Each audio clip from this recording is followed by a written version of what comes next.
Do your punches look like this? This is the problem. If I'm turning my torso here, I'm not reaching anymore. When I'm doing this and I'm having my weight forward, I am hitting. This is how you fix it. All you need is a water bottle. The idea here is just that you hold the bottle with your two fingers like this. You start going here and catch it with the other hand. Now you get your torso moving and everything there.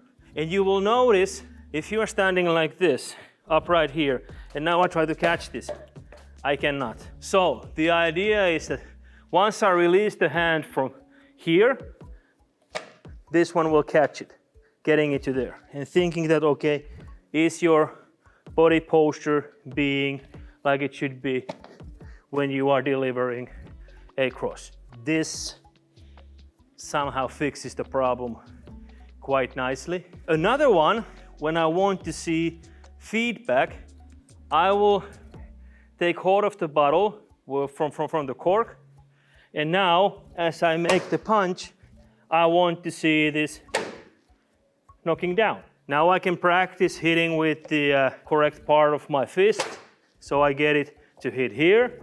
And of course, you can do hammer punching just the same. If you divide the angle, and every time you miss, I know, okay, I was not on target. Okay, that's where I need to be. That's where I need to be, all right? And of course, if you have a partner, your partner can hold this just like there would be a focus mitts. Training punches solo, doing shadow boxing drills, doing this, and then adding some of this, all right? This makes your punching a little bit more practical and downright where it should be.